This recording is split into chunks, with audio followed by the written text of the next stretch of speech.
শুভ সকাল বন্ধুরা, আমি প্রিয়াঙ্কা। আমার আরও একটি নতুন ব্লগে তোমাদের অনেক অনেক স্বাগত আর অনেক অনেক ভালোবাসা। সকাল সকাল গরম গরম ধোয়া ওঠা চা নিয়েই চলে আসলাম। তোমরা কেমন আছো? আশা করছি নিশ্চয়ই খুব ভালো আছো। আমরাও সকলে খুব ভালো আছি। এই চা দিয়েই দিনটা শুরু করলাম। আর এখন দুজনের জন্য 2 কাপ চা করে নিয়েছি, সাথে বিস্কুট রয়েছে।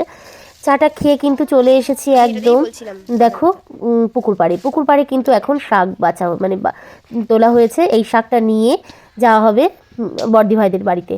ওর বাবা আর মিনাল মিলে যাবে, গিয়ে এই শাক বর্দি ভাইদের বাড়ি দিয়ে আসবে। আর ভিডিওটা আজকে আমি করিনি, এখানে জবা করেছে ভিডিওটা। আর এই যে আমাদের এখানকার গাছপালাগুলো তোমাদেরকে একটু একটু করে দেখিয়ে দেওয়া হচ্ছে। জল দেওয়া হয়েছে কালকে, এই কারণেই কিন্তু এই দিকটা বেশ একটু ভেজা ভেজা রয়েছে। লাল শাক তো প্রায় ফুরিয়েই এলো। আর এদিকে দেখো শশা গাছগুলো কিন্তু বেশ বড় বড় হয়ে গেছে। আর ওই যে যে লাল লাল গাছগুলো দেখছো, ওগুলো হচ্ছে বিট গাছ। ওপাশে গাজর আছে, ধনেপাতা আছে। আর এদিকে মিনাল কিন্তু এখন লাল শাক তুলছে, যে কটা আছে সেগুলোই তোলার চেষ্টা চলছে। আর খুব পরিমাণে না পোকা ধরে যাচ্ছে গাছগুলোতে, যেহেতু খুব একটা বিষ তেল স্প্রে করা হয়নি। খুব একটা কি, বিষ তেল কোনো রকম স্প্রেই করা হয়নি। আর চাষিরা যারা আছে তারা তো বিষ তেল স্প্রে করে, এই জন্য ওনাদের কিন্তু পোকাটা একটু কম ধরে। আমরা যেহেতু বাড়িতে খাবো বলে কোনো রকম সার বা বিষ তেল দেইনি, সেই কারণে কিন্তু পোকা ধরে যাচ্ছে। যাই হোক, এবার তোমরা দেখতে থাকো ভিডিওটা, জবার কথাগুলোও শুনতে থাকো। এই পুচকু, কি করছিস তুই? কি করিস? বন্দুক? কোন অ্যাঙ্গেল দিয়ে এটা বন্দুক? গিটার না বন্দুক? সব তুলে দেওয়াটাই বেটার। পর আবার চলে আসলাম রান্নার দিকে। আজকে শনিবার, সব কিছুই নিরামিষ। কালকে পালং শাক করেছিলাম, সেটা কোনো রকম আমিষের ছোঁয়াছানি লাগেনি, সেই কারণে ওটা আজকে খেতে পারবো। পালং শাক রয়েছে একটুখানি। আর এদিকে করছি ভেজ ডাল।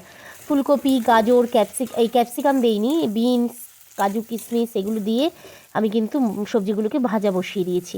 আর তার আগে দিয়েছিলাম জিরে আর শুকনো লঙ্কা ফোড়ন।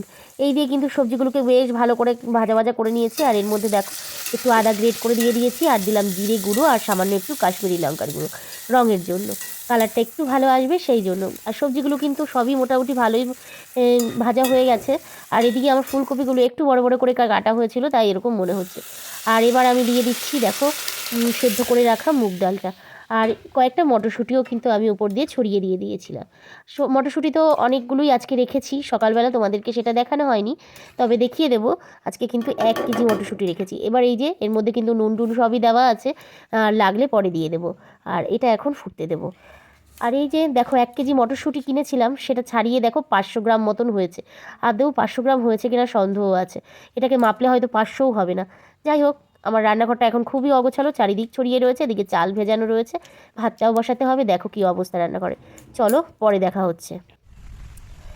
এখন কিন্তু এইটা হচ্ছে মাঠের, চলে এসেছে ওরা বাড়ি থেকে। আজকে মাছ ধরবে, কিছু মাছ মাঠে ধরবে, সেই কারণে তাই আমি বললাম যে অনেক দিন আমি কিন্তু তোমাদের মাছ ধরার কোনো রকম ভিডিও দিতে পারছি না, যেহেতু মাছ ধরছেও না, সেই কারণে কিন্তু আমি কোনো রকম মাছ ধরার ভিডিও তোমাদের দিতে পারছি না। সেই জন্য ভাবলাম যে ওরা যখন আজকে মাঠে মাছ ধরবে, সেই জন্য বললাম যে তোমরা কিন্তু অবশ্যই একটু ভিডিও করার চেষ্টা করো। তাই মিনাল আবার একটু ভিডিও করেছে। আর ওর বাবা জাল ফেলছিল, ওর বাবা তো খুব ভালো জাল ফেলতে পারে। মিনালও একটু একটু পারে। মিনাল যে একেবারে পারে না এটা নয়, একদমই। ওই দেখো কিছু তেলাপিয়া, আর মনে হয় সম্ভবত মৌরলা আছে কিনা আমি জানি না, তেলাপিয়াই এরকমই আছে। আর দেখো ওই দিকটা দেখো কি ভালো লাগছে না, টাওয়ারের, কারেন্টের যে ইলেকট্রিক টাওয়ারের ওই দিকটায় চারিদিকটা হলুদ হয়ে আছে সর্ষে ফুলে। তোমাদের সাথে কিন্তু আমি ফোনেই দেখছি, আর কারণ আমি তো আর যাইনি ওখানে, সেই জন্য। আর আমাদের ঘরটা ওই দেখো ওই দিকে। আর ওইদিকে দেখো মোটরে কিন্তু জলও চলছে, শ্যালোতে জলও চলছে। জালটা যদিও খুব একটা ভালো পড়লো না, সেই জন্য হয়তো মাছ উঠবে কিনা সন্দেহ আছে। আমার তো মানে এই মাঠে খুব ভালো লাগে। দেখি এই শীত পড়েছে, একদিন যেতে হবে, তোমাদেরকেও নিয়ে যাব। আর আমিও যাব একদিন, দেখি রান্নাবান্না করে নিয়ে বেশ বেলায় বেলায় চলে যাব একদিন, এরকমই ইচ্ছা আছে। আর যদি ওখানে গিয়ে রান্নাবান্না করতে পারি তাহলে তো আরও ভালো হয়। দেখি একদিন যদি করা যায়, এরকম ইন্ডাকশান নিয়ে গিয়ে কিছু রান্নাবান্না করে ওখানে বেশ অনেকটা সময় কাটানো যায়, তাহলে কিন্তু খুব ভালো হয়। হঠাৎ করেই কিন্তু তোমাদের সাথে কথা বলতে বলতে আমার আইডিয়াটা আসলো। দেখা যাক, ওর বাবাকে বলে দেখবো যে হয় কিনা, এটা করা যায় কিনা। স্নান টান করে চলে গেলাম আমি, জবা, মিনাল সবাই মিলে ওখানেই টুকটাক রান্নাবান্না করে খেয়ে নিলাম, বা এখান থেকে নিয়ে গিয়ে ওখানে বসে বসে খেলাম।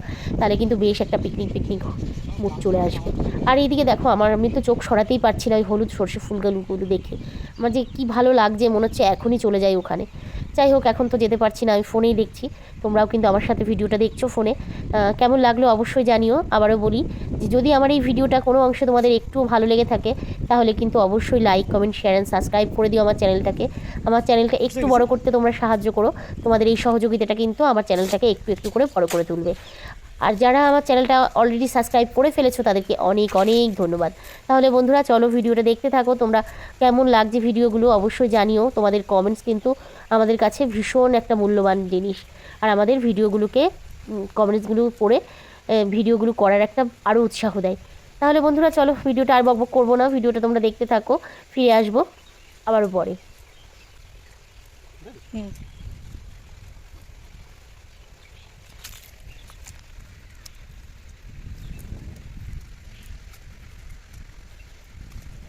জালটা বলো, কিন্তু বড় মাছ উঠবে না।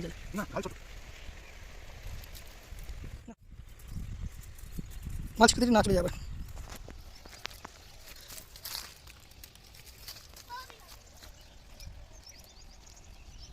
ভালো সুন্দর গোল করে পড়বে, ওর মধ্যে ছক্কা তুলতে হবে। আচ্ছা আচ্ছা, যার মধ্যে আছে। কাকু সরে যা, একটু ভিডিওটা করে দেখি। এই রুই নাকি? কাকু সরো, একটু সাইড করে দাঁড়াও।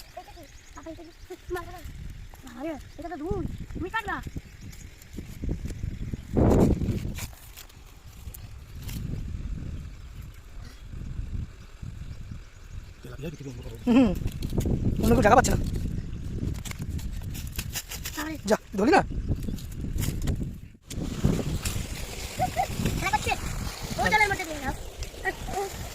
সর, বাবা মারবে কিন্তু।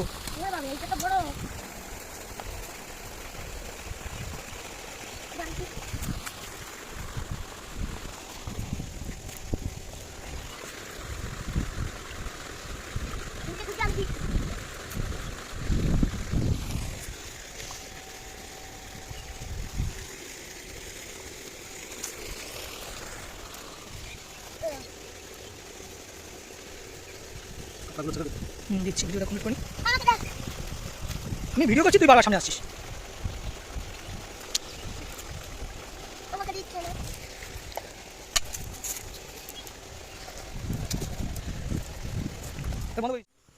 দেখো বন্ধুরা, ওরা কিন্তু মাঠের থেকে বাড়ি চলে এসেছে। আর বাড়িতে এসে আবার বলছে যে তাহলে যখন জাল রয়েছে তাহলে এই দুটো পুকুরেও একটা একটা করে একটু একটা দুটো জাল ফেলেই দেখি কোনো মাছ ওঠে কিনা। ওখান থেকে শুধুমাত্র কয়েকটা তেলাপিয়া এনেছিল, আর কিছুই আনেনি। আর সবই ছেড়ে দিয়েছিল যা উঠেছে টুকিটাকি। আর এবার কিন্তু এই পুকুরেও একটু মাছ ধরবে। আর কিছুই ওঠেনি এই পুকুরে, তো মোটেই কিছু ওঠেনি। দুই একবার জাল ফেলেছিল কিন্তু কিছু ওঠেনি দেখে তারপরে আমিও বললাম যে অনেক বেলা হয়ে গেছে, আর ধরতে হবে না। আমিও একটু দাঁড়িয়ে দেখছিলাম। আমি পুজো টুজো দিয়ে উঠেছি, তখন দেখলাম যে ওরা আসলো। তাই আমিও আবার একটু আসলাম। এরপরে আমি ঘরে যাব। ঘরে গিয়ে বুকানের জন্য জল গরমটা হচ্ছে এখনও। বুকানকে স্নান করাতে হবে। বুকান এখনও স্নান করেনি, অনেক বেলা হয়ে গেছে আজকে। এরপরে বুকানকে স্নান করবে, খাবে। দেখো মাছের বদলে একটা বড় সরো লাঠি উঠেছে, তাই নিয়ে ওর একটু হাসাহাসি করছিলাম।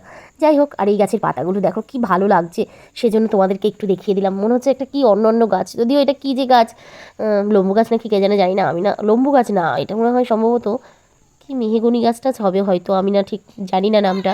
লম্বু গাছও হতে পারে। আর দেখো বন্ধুরা, আমরা কিন্তু এরপরে বুকান স্নান টান করে আমরা একসাথে খেতে বসে পড়েছিলাম। আজকে মেনুতে রয়েছে পালং শাক, বেগুনি, আর হচ্ছে কী যেন বলে ওটাকে, ভেজ ডাল। আমি সব গুলিয়ে যাচ্ছে আমার। যাই হোক, আমরা অনেক মানে বেলা হয়ে গেছে, 4টে বেজে গেছে। খাওয়া দাওয়াটা সেরে নিই, বুকানের খুব খিদে পেয়ে গেছিলো। দেখা হবে আবার সন্ধেবেলা তোমাদের সাথে। তাহলে খাওয়া দাওয়াটা শেষ করি। হ্যালো বন্ধুরা, গুড ইভিনিং। সন্ধ্যাবেলা আবারও চলে আসলাম তোমাদের সাথে কথা বলতে। এখন সন্ধে আর নেই, এখন রাত হয়ে গেছে। তবুও সন্ধ্যাবেলায় প্রথম তোমাদের সাথে দেখা হওয়া মানে আমি এখন গুড ইভিনিংটাই বললাম। আর করছি হচ্ছে রাতের রান্নাবান্না। আর ওদিকে বুকান খেলা করছে গাড়ি নিয়ে, মনস্টার ট্রাক নিয়ে খেলা করছে বুকান। আর আমি আর বুকানই আজকে বাড়িতে আছি, ওর বাবা বাড়িতে নেই। ওর বাবা খেলতে গেছে, কোথায় যেন গেল বললো, তোমার তেঁতুলিয়ার ওদিকে কোথায় একটা জায়গায় গেছে। রাজা গেছে, আকুল গেছে, তারপরে সাটু গেছে, রাহুল গেছে, অনেকে মিলে গেছে, ওরা খেলতে গেছে। আর এই শীতকালে তো ওরা প্রায় জায়গায় যায় খেলতে, ওখানে দিও না কিন্তু বাবা। আর আমরা এখন রাতে রান্নাবান্না করছি। ওখানে বাবা বললো যত রাতি হোক এসে খাবে, সেই জন্য মেনলি করা, নইলে তো করতাম না এরকম কিছু। তাই চলো দেখাই। আজকে শনিবার, সকালে দেখেছো মুগ ডাল করেছি, ভেজ ডাল, আর তো কিছু করেছিলাম না। আর রাতে তো তাহলে আমার কিছু একটু করতেই হবে। আর এখন করছি হচ্ছে, দাঁড়া কথাটা বলি, এখানে এখন করছি হচ্ছে সাদা আলুর চচ্চড়ি। 5 ফোড়ন দিয়েছি ফোড়নে, আর কাঁচা লঙ্কা, টমেটো আর আলু একদম ছোটো ছোটো ডুমো ডুমো করে কেটে নিয়েছি। এবার একটু ভাজা ভাজা করছি, এরপরে আমি এতে জল দিয়ে দেবো। আরেকটু ভাজা ভাজা করবো, এতে কোনো হলুদ টলুদ দেবো না। টমেটো দিয়েছি, একটু বড় সাইজের একটা টমেটোর অর্ধেকটা দিয়েছি। এই দিয়েই আজকে সাদা আলুর চচ্চড়ি হচ্ছে। আর হবে হচ্ছে পরোটা নইলে লুচি, যাই হোক কিছু একটা হবে। এই আর বুকানের ভীষণ খারাপ লাগছে, ওর বাবা বাড়ি নেই, গ্যাং গ্যাং গ্যাং গ্যাং করেই যাচ্ছে, তাই তো বাবা? তাকিয়ে বলো যে আমার মন খারাপ করছে, তাকাও। কেন বাবা আসছে না? সেই সন্ধ্যে থেকে ঘ্যান ঘ্যান করেই যাচ্ছে, ওর বাবা চলে যাওয়ার পরের থেকে। ফোন করেছিল ওর বাবাকে। আর ওই ময়দা মাখবো, ময়দাটা মেখে নেবো এখন। তাহলে চলো এতে জল দিয়ে দিই। এই যে আলুর খোসা টোসা রয়েছে, আর এই যে জল ঘটিতে করে নিয়ে নিচ্ছি। জল গরম বসাবো, কারণ একদম আজকে জল গরম দেবো, ফুটান্ত একদম টকবক করা জল দেবো, তাহলে গিয়ে ভালো হবে। দিয়ে দিয়েছি, লবণটা দিয়ে দিয়েছি। ফুটে নিই, তারপর আবার দেখাচ্ছি। আরে টকবক ফুটে যাবে, এমনি ফুটে যাবে। আর ওদিকে মটর চালিয়েছি, সেই জন্য আওয়াজ আসছে। দাও, ওটা ইডলি করাটা, এটা দিয়ে কি হবে বোকা? ইডলি হয়, এটা ডিপ ফ্রাই হয়, এটা চা হয়, অনেক কিছু হয়। ঠিক আছে বন্ধুরা, চলো পরে আবার দেখাচ্ছি। এই যে জলটা কিন্তু গরম হয়ে গেছে, ভালোই গরম হয়ে গেছে। এবার আমি বন্ধ করে দিলাম, এবার দিয়ে দেবো জলটা। আর দিলাম না, তাই টানাতে অনেক সময় লেগে যাবে। আর একটু মিষ্টি দেবো, তাহলেই হয়ে যাবে। তাহলে তরকারিটা হয়ে যাক, তারপরে তোমাদেরকে আবার দেখাচ্ছি। আমি তরকারিটা একদম হয়ে গেলে তারপর দেখাচ্ছি। আর ততক্ষণে আমি ময়দাটা মেখে নিই। ওই যে কোটোতে ময়দা, হ্যাঁ হ্যাঁ। দেখো বন্ধুরা, আমার কিন্তু হয়ে গেছে রাতের খাবার। এখানে লুচি করে নিয়েছি, আর ছোট গামলা করেছি, এরকমভাবে রেখেছি বলে মনে হচ্ছে অনেক, কিন্তু আমাদের 3 জনের মতনই করেছি। এখানে আমরা 2 জন খাবো এখন, আর বুকানের বাবারটা রেখে দেবো, বুকানের বাবা এসে খাবে। আর এখানে রয়েছে সাদা আলুর তরকারি। একদমই মাখা মাখা করেছি, সামান্য একটু ঝোল ঝোল রয়েছে। আর একটু বাদে মানে ওর বাবা যখন খাবে তখন বসেই যাবে, তরকারিটা গরম বলে তাই এরকম মনে হচ্ছে। আর খেতে আমি একটু টেস্ট করেছিলাম, খুব সুন্দর হয়েছে তরকারিটা খেতে। তাহলে চলো, কার কার এই শীতের রাতে লুচি আর সাদা আলুর তরকারি খেতে লোভ লাগছে অবশ্যই আমাকে জানাও কিন্তু কমেন্টস করে। আর তোমরাও বাড়িতে তৈরি করে খেয়ে নাও চটপট সাদা আলুর তরকারি আর এরকম গরম গরম ফুলকো ফুলকো লুচি। তাহলে বন্ধুরা চলো, আজকের মতো ভিডিওটা এখানে শেষ করছি। দেখা হবে নতুন আরেকটা ভিডিওর সঙ্গে। আমরা এক্ষুনি খাওয়া দাওয়া করে নেবো। সকলে খুব ভালো থেকো, সুস্থ থেকো, সাবধানে থেকো, আমার ভিডিওগুলো দেখতে থেকো। আর বুকান, ওই যে বুকান মুখের মধ্যে হাত দিস কেন? গুড নাইট বল। Good night. তাহলে বন্ধুরা আজকের মতন টাটা, গুড নাইট। দেখা হবে আবার নতুন আরেকটা ভিডিও নিয়ে কালকে। Tata tata tata tata tata.